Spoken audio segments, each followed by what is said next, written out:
বিছনায় গেছে ঘুমাইতে, গিয়া দেখে ব্যাঙেরা দখল করে রাখছে।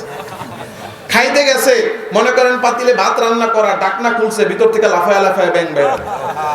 খাওয়া ঘুম তো বাদ, এখন ধরে নেন বাথরুমে গেছে, গিয়া মনে করেন পায়জামা লুঙ্গি যা আছে খুইলা উঠে বইছে মাত্র, প্রকৃতির ডাকে সাড়া দিবে, কিন্তু কি পায়খানা পেশাব করবে, ব্যাঙ মনে করেন নিচেতে লাফ দিয়ে উঠা, মেশিন টেশিন যা আছে লাড়া দেওয়া শেষ। গিয়া কয় মুসা তোমার খোদারে কও ব্যাঙ খেদাইতে, ইমান আনবি? আনবো। আল্লাহ সরাইয়া দিছে, কপাল পোড়া, তাও ইমান আনে না। আল্লাহ এবার পাঠাইছে রক্তের আযাব। রক্তের আযাব এত মারাত্মক, এক ভয়ানক আযাব। বোতল ভরা পানি, মুখটা খুলছে খাওয়ার জন্য, মুখের সামনে নিয়ে দেখে পানি, পানি নাই, রক্ত হয়ে গেছে। জগ ভরা পানি গ্লাসে ঢালতেছে, ঢালতেছে পানি, গ্লাসে নিয়ে দেখে রক্ত। নদীর মধ্যে কোথাও পানি খাইতে পারে না, ব্যবহার করতে পারে না, ব্যবহারের জন্য পানি নাই, দেখে রক্ত। মুফাসসিররা লিখেছেন নদীর মধ্যে নাই মা, নদী ভরা পানি, এই পানি খাওয়ার জন্য দুই হাতের কোচে করে উঠাইছে, উঠাইয়া দেখে পানি, পানি নাই, রক্ত হয়ে গেছে। দৌড়ে গেছে, মুসা তোমার খোদাকে বলো রক্তের আযাব বন্ধ করতে। বেটা আইসে পরে চুপচাপ চোরের মতো বইব, আবার কথা কয়, কত সাহস দেখছেন, খবরও নাই। এখনো বহে না, এখনো বহে না, যেটা বান্দি মইজুজ ওটার লগে। আল্লাহ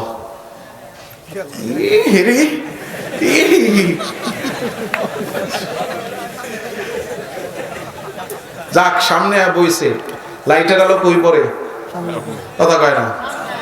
আল্লাহ এই যে আইসা বসছে, কুয়াকাটা হুজুরের সামনে বসবে, আল্লাহ যেন এটার উসিলায় যেন চেহারা গুলাতে দাড়ি উঠাইয়া দেয়, আল্লাহ যেন মাথার মধ্যে টুপি উঠাইয়া দেয়, গায়ে যেন সুন্নতি জামা উঠাইয়া দেয়, যেন এরা যেন সব গুনাহের কাজগুলো ছেড়ে পরিপূর্ণ দিনদার আল্লাহওয়ালা হয়ে যায়।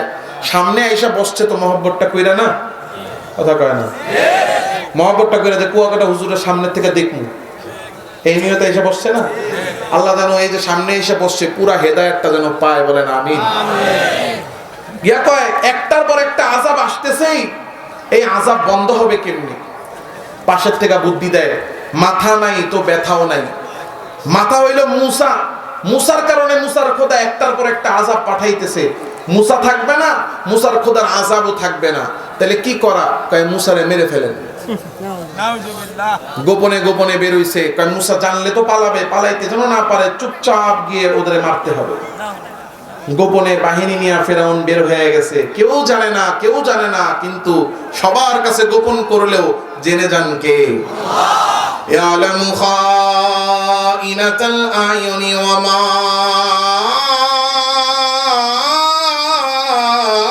তুখফিস সুদূর।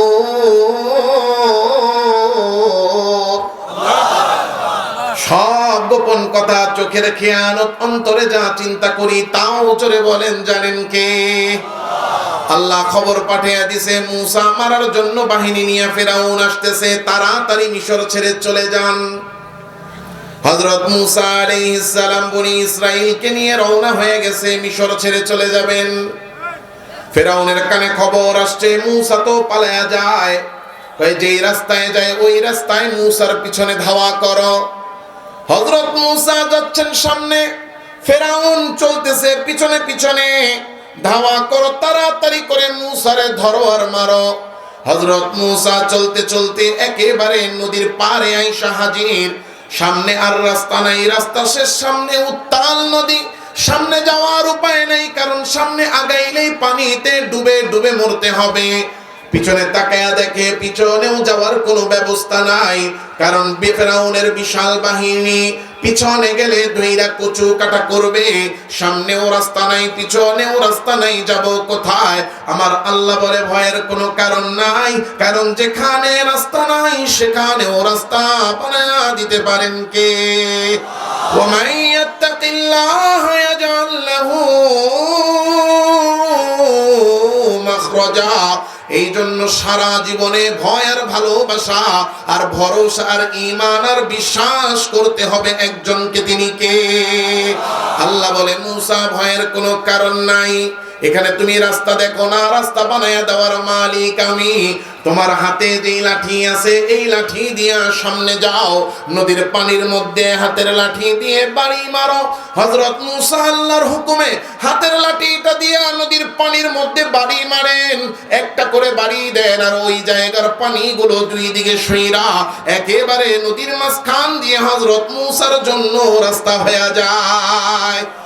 একটা একটা করে 12টা বাড়ি দিয়েছেন, 12টা বাড়িতে 12টা রাস্তা হয়ে গেছে। হযরত মুসা বনি ইসরাইলের 12টা কবিলা ছিল, এক একটা কবিলাকে এক একটা রাস্তা ধরায়া 12 রাস্তায় 12 কবিলা নেমে গেছে। চলতে চলতে এই কবিলা বনি ইসরাইল আর হযরত মুসা যখন নদীর মাঝখানে, ঠিক ওই সময় একেবারে নদীর পাড়ে আয়েশা ফেরাউন আসছে। আয়েশা যখন হাজির হয়েছে, দেখতেছে এত সুন্দর রাস্তা। ফেরাউনের আশেপাশের চাল্লিরা বলা শুরু করলো, মহামান্য ফেরাউন আপনি আসছেন তাই রাস্তা হয়েছে। এই রাস্তা কি ফেরাউনের জন্য নাকি মুসার জন্য? তেলবাজরা কার জন্য বললো? ফেরাউনের জন্য। এমন তেলবাজ আমাদের আশেপাশে আছে না নাই? দেখবেন এই তেলবাজের খনি পাবেন নেতাদের আশেপাশে। কথা কন না কেন? আমাদের দেশটা হলো তেলবাজের খনি, আর খুঁজতে হলে যাবেন নেতার কাছে, নেতার আশেপাশে দেখবেন তেলবাজের কোনো অভাব নাই। এই তেলবাজেরা তেলাইতে তেলাইতে দেশের মধ্যে তেলের সংকট ফালায়া তেলের দাম বাড়াইছে। সরিষা, সয়াবিন, পেট্রোল, ডিজেল, অকটেন থেকে শুরু কইরা কেরোসিন, আর আপনি ওই যে কালোজিরার তেল যা আছে সব তেলের দাম বাড়াইছে। এখন তেলের দাম বাড়ছে, ব্যবহার করা কঠিন, এই জন্য এখন ফুলাও। তেলাইতে পারো না, ফুলাও। ফুলাইতে লাগে গ্যাস, এই গ্যাসের দামও বেড়ে গেছে। কথা কয় না? 1000 টাকার সিলিন্ডার 900 টাকার সিলিন্ডার এখন 1600 টাকা, তাও বলে পাওয়া যায় না। কথা কন নাকি? এই তেলায়া আর ফুলায়া দেশটারে ধ্বংস করলো তেলবাজেরা। কথা ঠিক না বেটি? ওরকম তেলবাজ ফেরাউনের আশেপাশে ছিল। এরা বলা শুরু করছে, মহামান্য ফেরাউন আপনি আসছেন তাই রাস্তা হয়েছে। আচ্ছা, এই এতক্ষণ পুরা ঘটনা শুনাইছি যেই পয়েন্টের জন্য, এখনো ডাইনে বায়ে তাকান, গাটটা ধরমু কিন্তু। এই যে নদীর পাড়ে দাঁড়ায় সবাই বলতেছে, মহামান্য ফেরাউন আপনি আসছেন তাই রাস্তা। বলেন তো রাস্তা কি ফেরাউনের জন্য না মুসার জন্য? আচ্ছা, এই রাস্তা যে ফেরাউনের জন্য হয় নাই, মুসার জন্য হয়েছে, কেউ জানুক আর না জানুক, ফেরাউন জানতো কিনা? কথা কয় না? ফেরাউন জানতো এই রাস্তা আমার জন্য হয় নাই। এরপরও ফেরাউন একটা বারের জন্য মুখ দিয়া বলল না যে এই রাস্তা আমার জন্য না। কারণ কি? কথা বলেন। অহংকারের কারণে ফেরাউন বলতে পারে নাই এই রাস্তা আমার জন্য হয়েছে। একটা মাত্র কথা, এই একটা কথা যদি বলতো অহংকার পরিত্যাগ কইরা, তাইলে আর গাট্টি পোটলা নিয়ে ভাগা লাগতো না। কথা কন না কেন? একটা মাত্র কথা, আমি ভুল হইছে, আমার ভুল হইছে, আমি ভুল বলছি, এই একটা কথা যদি মুখ দিয়ে বলতো, তাইলে হুজুর কি চলে আসছে নাকি?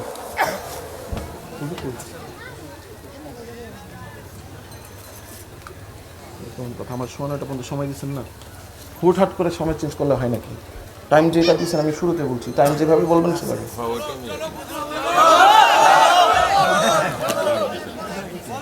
দিল কি?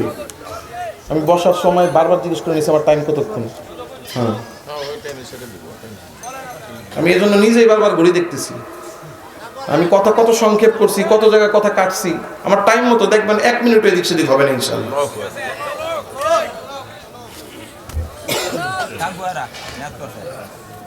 না, হুজুর আসলে তো কথার প্রশ্নই আসে না। হুজুর আসবে, আমি সাথে সাথে ছেড়ে দেবো। আমার টাইম, আমি এই জন্য বারবার জিজ্ঞাসা করছি আমার টাইম কতক্ষণ। আচ্ছা শোনেন, আচ্ছা একটা মাত্র কথা যদি মুখ দিয়ে বলতো রাস্তা আমার জন্য হয় নাই, কিংবা চলো ফিরে যাই, এই একটা কথা বললে ডুবা লাগতো? একটা কথা যদি বলতো যে আমি রাজাকারের নাতি ভুলে বইলা ফেলাইছি, কথা হয় না? যত গ্যাঞ্জাম, মারামারি, পারাপারি, হানাহানি, এই একটা শব্দের জন্য রাজাকারের নাতি। কথা কন? এখন যদি স্বীকার করতো যে আমার রাজাকারের নাতি আমি ইচ্ছা করে কই নাই, ভুলে আমার মুখ দিয়ে বাইরে হয়ে গেছে, আমি বুঝাইতে চাইছি একটা বাস্তব ঘটনা কিন্তু এটাই যে আসলে কিন্তু সবাইরে মিন করে কিন্তু সে বলে নাই, বরং দোষ হইল তেলবাজের। ওই যে বলছি তেলবাজে ডুবায়, ওই তেলবাজ সাংবাদিক ওরে খুঁজা বাইর করা দরকার। আওয়ামী লীগের ভাই যারা আছেন ডাইরেক্ট কই, আপনাদের যে পতন হয়েছে পতনের পিছনে মূল দায়ী হলো তেলবাজ সাংবাদিক।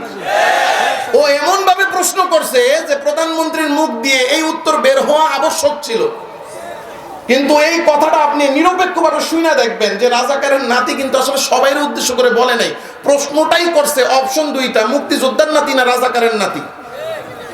অপশনই দিছে দুইটা, তো বেচারি বলবে কি? হ্যাঁ বলতে পারতো ঘুরে ফিরে অন্যভাবে সুন্দরভাবে উত্তর দিয়া ফেলাইছে। এই একটা কথা, এই কথাটা যদি ভুল স্বীকার করে নিত যে আমি ভুলে বলছি, তাইলে কিন্তু কিচ্ছা খতম, এত মানুষ মরতো না আর নিজেরও গাট্টি পোটলা নিয়ে যাওয়া লাগতো না। কিন্তু বলতে পারি নাই যে আমি ভুল করছি, স্বীকার করতে পারি নাই। কারণ কি? কারণ অহংকার। বলেন কারণ কি? এই যে ইস্তেমার ময়দানের মধ্যে শত শত মানুষকে মাইরা আহত করলো, এবং এই যে এতগুলো মানুষকে যে নিহত করা হলো, 4 জন মানুষকে তাবলীগের নামে, দাওয়াতের নামে, দ্বীনের কাজের নামে, নেকের কাজের নামে এই যে মানুষগুলোকে হত্যা করা হচ্ছে একজন ব্যক্তির কারণে। এই ব্যক্তি দেখতেছে যে মানুষগুলোর রক্ত ঝরছে, মুসলমান ভাইয়ারা এক প্লেটে যারা খানা খাইছে একজন আরেকজনের জানের শত্রু হয়ে গেছে। এই জানের শত্রু যেন না হয়, মুসলমানের রক্ত না ঝরে, মুসলমানের মধ্যে পরস্পর যেন মহব্বত আর ভালোবাসা টিকে থাকে, দাওয়াতের কাজে যেন কোনো বাধা না আসে, সারা পৃথিবীতে তাবলীগের কাজ যেন সুন্দর মতো চলে, এই কাজের দিকে তাকায়া যদি একটা লোক বলতো আমার আমিরগিরির দরকার নাই, তাইলেই সব সমস্যার সমাধান ছিল।